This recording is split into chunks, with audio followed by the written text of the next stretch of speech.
ബംഗ്ലാദേശിൽ ഹിന്ദു വിധവയെ ബലാത്സംഗം ചെയ്തു. രണ്ടുപേരാണ് 40-കാരിയെ ആക്രമിച്ചത്. ഇതിനിടെ 24 മണിക്കൂറിനിടെ ബംഗ്ലാദേശിൽ 2 ഹിന്ദു യുവാക്കൾ ആക്രമണത്തിനിരയായി കൊല്ലപ്പെടുകയും ചെയ്തു. ജഷോർ ജില്ലയിലെ റാണ പ്രതാപ് എന്നയാളെ വെടിവെച്ചും നാൻസിംഗ് ജില്ലയിൽ മോനി ചക്രവർത്തിയെ ക്രൂരമായി കുത്തിയുമാണ് കൊന്നത്.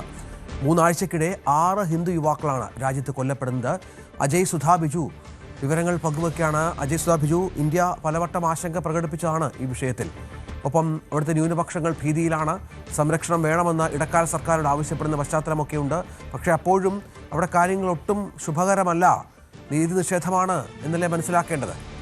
തീർച്ചയായിട്ടും രഞ്ജിത്ത്, ഇതിപ്പോൾ ഇന്ത്യ മാത്രമല്ല UN അടക്കം ബംഗ്ലാദേശിലുള്ള സാഹചര്യങ്ങളിൽ ആശങ്ക പ്രകടിപ്പിച്ചിരുന്നു. എന്നാൽ ബംഗ്ലാദേശ് ഇത്തരം ആക്രമണങ്ങളിൽ മറയാക്കുന്നത് ഇതൊന്നും ഹിന്ദുക്കൾക്കെതിരായിട്ടുള്ള ആക്രമണങ്ങൾ അല്ലെങ്കിൽ അവിടെയുള്ള ന്യൂനപക്ഷ വിഭാഗങ്ങൾക്കെതിരെയുള്ള ആക്രമണങ്ങളല്ല, മറിച്ച് ഇതെല്ലാം വെറും ഒറ്റപ്പെട്ട സംഭവങ്ങളാണ് എന്നുള്ള രീതിയിലാണ് ബംഗ്ലാദേശ് സർക്കാർ പലപ്പോഴും തള്ളിക്കളയുന്നത്. ആദ്യത്തെ കൊലപാതകം, അതായത് ദീപു ചന്ദ്രദാസ് എന്ന യുവാവിൻ്റെ ഡിസംബർ 18 നടന്ന കൊലപാതകം മാത്രമാണ് ന്യൂനപക്ഷങ്ങൾക്കെതിരായിട്ടുള്ള ഒരു ആക്രമണം മാത്രമായി ബംഗ്ലാദേശ് സർക്കാർ അല്ലെങ്കിൽ അവിടുത്തെ ആഭ്യന്തര വകുപ്പ് കണക്കാക്കിയിട്ടുള്ളത്.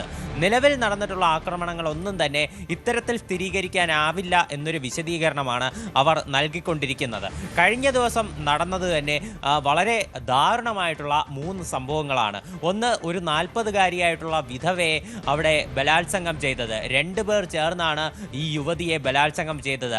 ഈ സംഭവത്തിൻ്റെ ഒരു വിശദീകരണമായിട്ട് പറയുന്നത് കലിഗഞ്ച് എന്ന ബംഗ്ലാദേശ് ജില്ലയിൽ ഇവർ അവിടെയുള്ള ഒരാളുടെ കയ്യിൽ നിന്ന്, അതായത് അവിടെ ഷാഹിൻ എന്ന് പറയുന്ന ഒരു വ്യക്തിയുടെ കയ്യിൽ നിന്ന് ഇവർ കുറച്ച് ഭൂമി വാങ്ങിയിരുന്നു. 20 ലക്ഷം ബംഗ്ലാദേശ് കറൻസി കൊടുത്താണ് ഈ ഒരു സ്ഥലം വാങ്ങുന്നത്. ഈ വസ്തുവും അതുപോലെ തന്നെ ഒരു വീടും ആണ് ഈ ഷാഹിൻ എന്ന് പറയുന്ന വ്യക്തിയിൽ നിന്നും ഈ യുവതി സ്വന്തമാക്കിയിരുന്നത്. 2 വർഷം മുൻപാണ് ഇത്തരത്തിൽ സ്ഥലം വാങ്ങിയത്. എന്നാൽ ഈ സ്ഥലം വാങ്ങിയ ഈ 20 ലക്ഷം ബംഗ്ലാദേശ് കറൻസി പോരാ, കൂടുതൽ പണം തങ്ങൾക്ക് വേണം എന്ന് ആവശ്യപ്പെട്ടുകൊണ്ട് ഇയാൾ നിരവധി തവണ ഈ യുവതിയെ ഭീഷണിപ്പെടുത്തിയിരുന്നു. എന്നാൽ കരാറിൽ കൊടുത്തിരുന്ന ആ പണം നൽകി സെറ്റിൽ ചെയ്തതാണ്. ഇനി കൂടുതൽ പണം നൽകാൻ സാധിക്കില്ല എന്ന് യുവതി പല ആവർത്തി പറഞ്ഞു. എന്നാൽ കഴിഞ്ഞ ദിവസം ഇയാളും സഹോദരനും കൂടി ഈ യുവതി താമസിച്ചിരുന്ന വീട്ടിലേക്ക് അതിക്രമിച്ച് കയറി ഇവരെ ബലാത്സംഗം ചെയ്യുകയായിരുന്നു. ബലാത്സംഗം ചെയ്യുക മാത്രമല്ല, ഇവരുടെ കയ്യിൽ നിന്ന് ഏതാണ്ട് 50,000 ബംഗ്ലാദേശ് കറൻസി ആവശ്യപ്പെടുകയും ചെയ്തു. ഇത് ഇന്ത്യൻ രൂപയിൽ ഏതാണ്ട് 37,000 രൂപയോളം വരും. അപ്പോൾ ഈ ഒരു പണം ഇവർ നൽകാനാവില്ല എന്ന് വിസമ്മതം പ്രകടിപ്പിക്കുകയും ചെയ്തു. ഇത് ആ ഒരു ബലാത്സംഗം ചെയ്തതിന് ശേഷമാണ് ഈ പണം ആവശ്യപ്പെടുന്നത്. ഇവർ ഈ പണം നൽകാൻ സാധിക്കില്ല എന്ന് പറഞ്ഞതോടെ പ്രകോപിതരായ ഈ 2 പേർ ഇതിൽ മാത്രം ഒതുക്കി നിർത്തിയില്ല.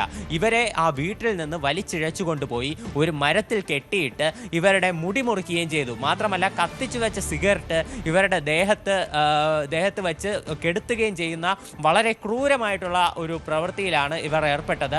ഈ സംഭവത്തിൽ ഇവർ നിലവിൽ പോലീസിൽ പരാതി നൽകിയിട്ടുണ്ട്. പോലീസ് അന്വേഷണം തുടരുകയാണെന്നും കർശനമായിട്ടുള്ള നടപടി സ്വീകരിക്കുമെന്നും അറിയിച്ചിട്ടുണ്ട്. ഇതിനിടയിൽ 2 യുവാക്കൾ കൂടി 24 മണിക്കൂറിനിടെ ബംഗ്ലാദേശിൽ കൊല്ലപ്പെടുന്ന ഒരു സാഹചര്യം ഉണ്ടായിട്ടുണ്ട്. കവല്യ ബസാറിൽ വെച്ചായിരുന്നു ആദ്യത്തെ സംഭവം ഉണ്ടായത്. അവിടെ 38-കാരനായിട്ടുള്ള ഒരാൾ, റാണ പ്രതാപ് ബൈറാഗി എന്ന് പറയുന്ന ഒരു യുവാവാണ് ആദ്യം കൊല്ലപ്പെട്ടത്. ഇയാൾ ബംഗ്ലാദേശിലുള്ള ഒരു പ്രാദേശിക പത്രത്തിൻ്റെ എഡിറ്ററായിരുന്നു. അവിടെയുള്ള ദൈനിക് ബിഡി ഖബർ എന്ന് പറയുന്ന പത്രം നടത്തി വരികയായിരുന്നു.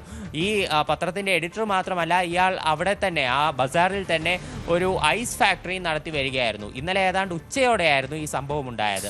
ഇയാളെ ഈ ഐസ് ഫാക്ടറിയിൽ നിൽക്കുന്ന സമയത്ത് 3 ആളുകൾ മോട്ടോർ സൈക്കിളിൽ അവിടേക്ക് എത്തി ഇയാളെ ഫാക്ടറിയിൽ നിന്ന് വിളിച്ചിറക്കി പുറത്തേക്ക് കൊണ്ടുവരികയായിരുന്നു. അതിനുശേഷം അവിടെ തന്നെയുള്ള ഒരു ഇടവഴിയിലേക്ക് ഇയാളെ കൊണ്ടുപോയി. ഈ ഇടവഴിയിൽ വെച്ച് ഇയാളെ വെടിവെച്ച് കൊല്ലുന്ന ഒരു സംഭവമാണ് ഉണ്ടായത്. ഇതിൽ പ്രതികൾക്കായി അന്വേഷണം നടത്തി വരികയാണെന്നാണ് പോലീസ് നൽകുന്ന വിശദീകരണം. അതിനുശേഷം ഇന്നലെ രാത്രി തന്നെ 10 മണിയോടെ മറ്റൊരു യുവാവും ക്രൂരമായ ആക്രമണത്തിനിരയായി കൊല്ലപ്പെട്ടു. അത് നാർസിംഗ് ജില്ലയിലാണ് ഈ സംഭവം ഉണ്ടായത്. മോനി ചക്രവർത്തി എന്ന വ്യക്തിയാണ് ഇത്തരത്തിലെ ആക്രമണത്തിനിരയായി കൊല്ലപ്പെട്ടത്. ഇയാൾ ഒരു പലചരക്ക് കട ഉടമയായിരുന്നു. കട അടച്ച് രാത്രി 10 മണിയോടെ മണിയോടെ വീട്ടിലേക്ക് മടങ്ങുന്നതിനിടെയാണ് ഈ മോനി ചക്രവർത്തിക്ക് നേരെ ആക്രമണം നടന്നത്. നിരവധി പേർ കത്തിയും കോടാലിയുമായിട്ട് വന്ന് ഇയാളുടെ ശരീരമാസകരം കുത്തി പരിക്കേൽപ്പിച്ച് ഇയാളെ കൊല്ലുകയായിരുന്നു. ഇയാൾ സംഭവ സ്ഥലത്ത് തന്നെ വെച്ച് മരിച്ചു. മറ്റാളുകൾ ഇയാളെ ആശുപത്രിയിൽ എത്തിക്കാൻ ശ്രമിച്ചതാണ്. എന്നാൽ മരണം അപ്പോഴേക്കും നടന്നു കഴിഞ്ഞിരുന്നു. വളരെ ദൗർഭാഗ്യകരമായിട്ടുള്ള സംഭവമായിരുന്നു ഇതും. ഇത്തരത്തിൽ 2 യുവാക്കൾ കൂടി കൊല്ലപ്പെട്ടതോടെ കഴിഞ്ഞ 3 മാസത്തിനിടെ മൊത്തം 6 യുവാക്കളാണ് ബംഗ്ലാദേശിൽ കൂട്ടാക്രമണത്തിനിരയായി കൊല്ലപ്പെടുന്നത് വിവിധ സംഭവങ്ങളിൽ. നമുക്ക് ആദ്യം തൊട്ടൊന്ന് എടുത്തു നോക്കാം. ഡിസംബർ 18-നാണ് ദീപു ചന്ദ്രദാസ് എന്ന യുവാവ് കൊല്ലപ്പെടുന്നത്. അതിനുശേഷം ഡിസംബർ 24-ാം തീയതി അമൃത് മൊണ്ടാൽ എന്ന് പറയുന്ന ഒരു യുവാവ്, ഇയാൾക്ക് നേരെ ഈ മണി ലോണ്ടറിംഗ് ഉൾപ്പെടെ ആരോപിച്ചാണ് ഇയാളെ ആൾക്കൂട്ടം ആക്രമിച്ച് കൊല്ലുന്നത്. അതിനുശേഷം ഡിസംബർ 25-ാം തീയതി ക്രിസ്മസ് ദിനത്തിൽ ബജ്റന്ത വിശ്വാസ് എന്ന് പറയുന്ന ഒരു യുവാവിനെയും കൊലപ്പെടുത്തുന്നു. പിന്നീട് ന്യൂ ഇയർ ദിനത്തിൽ ജനുവരി 1-ാം തീയതി ഖോഖോൺ ചന്ദ്രദാസ് എന്ന് പറയുന്ന ഒരാൾക്ക് നേരെയും ആക്രമണം ഉണ്ടായി. ഇയാൾ ആശുപത്രിയിൽ ചികിത്സയിലിരിക്കെ ജനുവരി 3-ാം തീയതിയാണ് മരിച്ചത്. ഇയാളും വീട്ടിലേക്ക് കട അടച്ച് വീട്ടിലേക്ക് മടങ്ങും വഴി തലയിലൂടെ പെട്രോൾ ഒഴിച്ച് തല തീ കൊണ്ട് കത്തിക്കുകയും ശരീരമാസകലം കുത്തേൽപ്പിക്കുകയുമായിരുന്നു. ഇയാൾ ഒരു കുളത്തിൽ ചാടി രക്ഷപ്പെടാൻ ശ്രമിച്ചെങ്കിലും ഇപ്പോൾ ചികിത്സയിൽ തുടരുന്നതിനിടെ ജനുവരി 3-ാം തീയതി മരണം തീർച്ചയായും അങ്ങനെ 6 യുവാക്കൾ കഴിഞ്ഞ 2 മാസത്തിനിടെ കൊല്ലപ്പെട്ട ഒരു പശ്ചാത്തലം ബംഗ്ലാദേശിൽ സൃഷ്ടിക്കപ്പെടുന്നു. ഒപ്പം ഇപ്പോൾ ഒരു യുവതിയെ ബലാത്സംഗത്തിന് ഇരയാക്കുകയും അവരുടെ നഗ്നചിത്രങ്ങളടക്കം സോഷ്യൽ മീഡിയയിലൂടെ പ്രചരിപ്പിക്കുകയും മറ്റും ചെയ്യുന്ന അത്യന്തം ഗൗരവതരമായ സ്ഥിതിയാണ് ബംഗ്ലാദേശിലുള്ളത്.